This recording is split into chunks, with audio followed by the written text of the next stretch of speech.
You feel like AI is will take your job. You feel like so lost in this era of AI taking over everything from IT to finance to white collar jobs to entry level jobs to data entry jobs, okay? And you are feeling depressed and lost, okay? And I get you, and I'm feeling it too, okay? And I'm feeling it too, and I was feeling it too until I discovered one thing.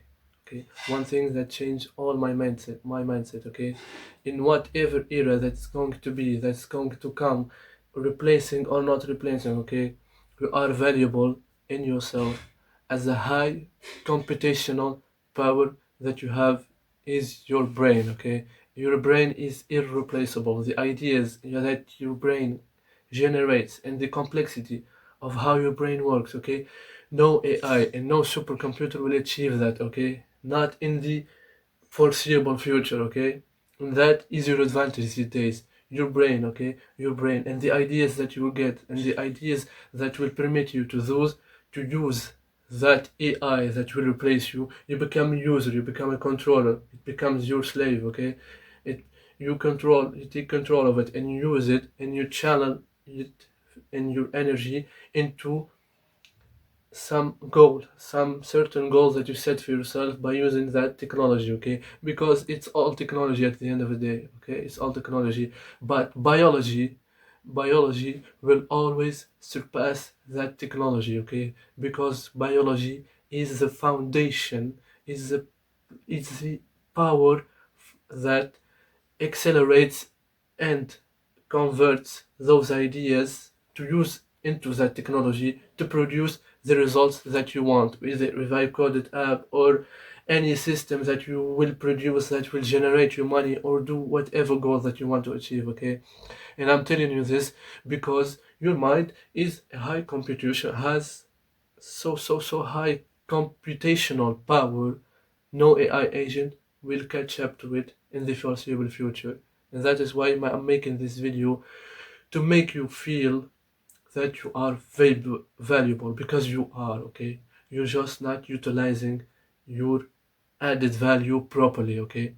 And I'll tell you how to make yourself valuable in this AI driven market, okay?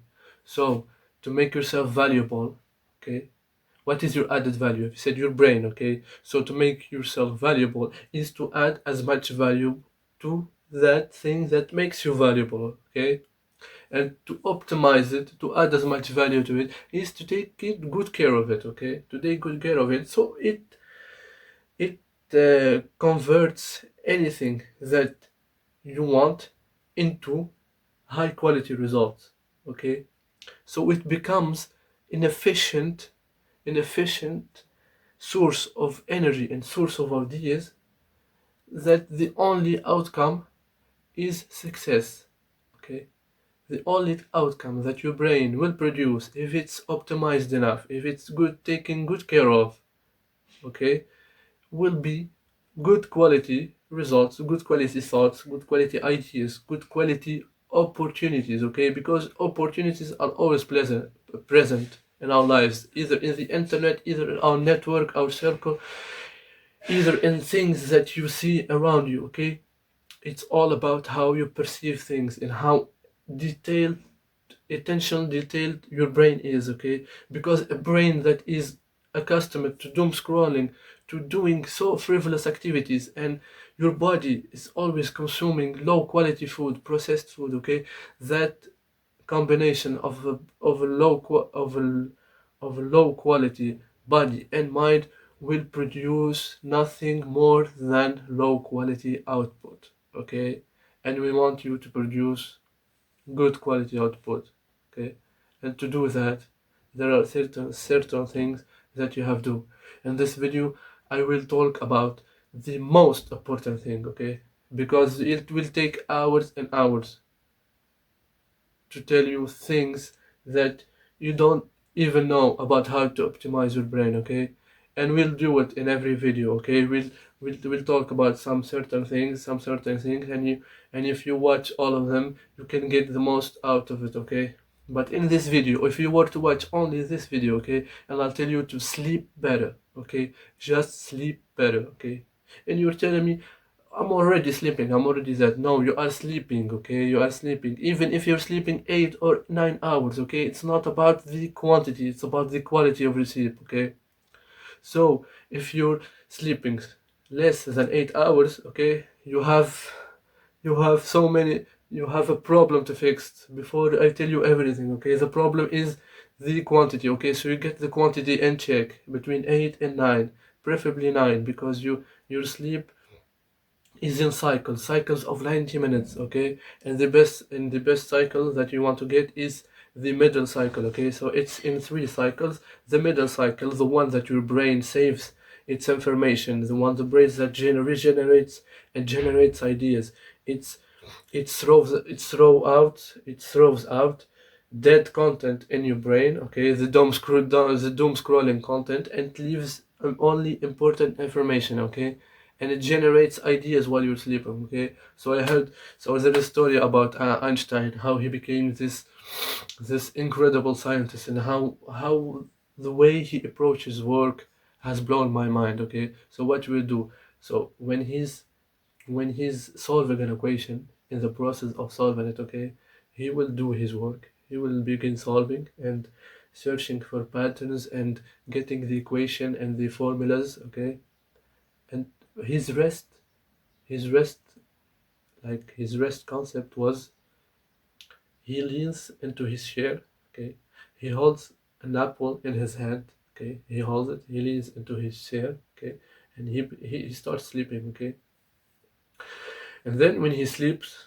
okay, when he begins sleeping in the first phase of sleeping, there is a certain point that his hand will be so relaxed, will be so relaxed that the apple will fall from his hand. Okay, and when it falls from his hands, it will make some noise, and he will feeling, and he will wake up. Okay, so by doing that, by just micro sleeping phases, okay, he he rested, and it helped him solve his equations. Okay, he would wake up from his mini sleep, and he will suddenly have the solution for his problem, for his equation. Okay, he it's like he it's like he leveled up. It's like he let his brain take all the information that he studied from the last session before sleeping. Okay, and he let her brain reorganize it by itself without him interfering. Okay, it's something, it happens naturally. He let her brain rearrange the ideas, create patterns, create some neuron circuits that relate this equation to this formula. And when he wake up, okay, when he wake up from that micro sleep, he found the solution. Okay, without putting the effort of finding it. Okay, the effort he put is by studying that last session, and he put that effort also into that sleep, so his brain can consume that content and rearrange it and produce in the background the best solution for it. Okay, and I'll tell you this story so you comprehend the importance of optimizing your brain. Okay, sleep is the most important thing. Okay, and ways to optimize it is sleep 8 to 9 hours. Okay, optimize your melatonin production. Melatonin is a sleep hormone. Okay, you it's released in the night. Okay, it's released when darkness, and when your eyes are no longer exposed to light. Okay, so light suppresses that release. Okay, so meaning that at the end of the day, so you sleep at 10 p.m., at 11 p.m., best thing you can do 1 hour before you sleep is you cut out all of the light.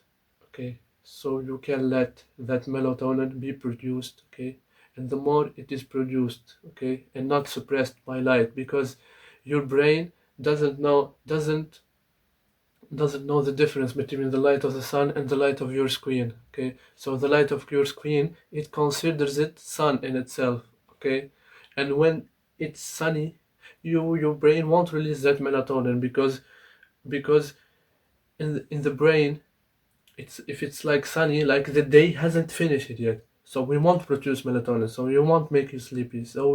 We won't. So you will continue working. You'll continue living. Okay, but it's not true. Okay, the sun has set us has set off. Okay, it is night outside, but the light of your screen is making your brain think that is oh that is the middle of the day. Okay, and that is wrong. Okay, because it it disrupts your circadian rhythm. The circadian rhythm is your biology clock. Okay, so you have to sleep and wake up at the same time every day, preferably. Okay, and if it does some disruption, it will be 1 hour maximum. Okay, so you sleep at 10, you can afford to sleep at 11 tomorrow. Okay, the difference can be 1 hour. It's okay. So more than that, it disrupts your circadian rhythm, your biology clock. Okay, so I have put so many thoughts I have to rearrange. Okay, so we have 9 hours of sleep. We have no screen light 1 hour before bed. Okay, and if you have to use your phone or your screen, okay, you install a blue light blocker. Okay, I have in my PC an app called like what's the name Flux, Flux. Flux. Okay, you install it and it runs in the background of your PC. It makes your screen like yellowish, like yellowish. It cuts out blue light. Okay, but it helps. Okay, but it's not the optimal. Okay, you want a dark room. You want your room to be dark when you're sleeping. Okay. Okay. Second thing. Okay, when you're working, even at night, even with the blue light. Okay, you keep a distance of of one hand between your eyes and the screen. Okay, because it's harmful to your eyes, it causes pain to your eyes, and it affects the melatonin production. Okay, so your screen must be far away, a hand's distance from your eyes minimum. Okay, and the bigger the screen, the bigger the distance must be. Okay, so, fourth thing, you have to optimize also your adenosine. Adenosine is a hormone of sleep. Okay, it acts with melatonin. It's correlated to melatonin, but adenosine works differently. Okay, adenosine is the pressure to sleep. Okay, the melatonin is the desire to sleep. The adenosine is the pressure to sleep. Is the fatigue that you get. Is the sleep fatigue. Okay, the more there is adenosine, the better your sleep will be. Okay, there is some days when you were young, when you went to the beach and you put all your effort into that day. Okay, and when you go to sleep, you feel that fatigue. You want to sleep. Okay, that is adenosine in its peak. Okay, so you have to want that adenosine level every day in its peak level into the night. Okay, and how you optimize that adenosine is by doing exercise in the middle of the day or the beginning of the day, not at the end of the day, because exercise increases your heart rate, and increases your adrenaline, which is not optimal for sleeping. Okay, you want a slow heart rate while sleeping. So you exercise in the middle of the day to get the best adenosine levels at night, and also you avoid caffeine 10 hours minimum before your sleep time. Okay, because the half-life of caffeine is between 6 and 8 hours. Okay, so imagine you take caffeine. You imagine you sleep at 10 p.m. and you take caffeine at 3 p.m. Okay, it's been 7 hours. 7 hours. Your caffeine in the body is at half. Okay, there is the other half. Okay, in effect in your body. Okay, and caffeine acts as a suppressor to adenosine. Okay, it doesn't let adenosine build up. Okay, and the problem is after the caffeine finishes, the build-up will be be be increased at a spike. It will spike. Okay, the adenosine level will spike. Okay, because the build, it's like a caffeine is a wall. Okay, and adenosine will still build up, but not reach the brain. Okay, but it will build up. And imagine that wall is gone. Okay, the adenosine levels will, all of it, the build up will get to your brain. Okay, so that's why a lot of people have caffeine crashes, okay? And they want more caffeine to make up for that crash, and it's a vicious cycle.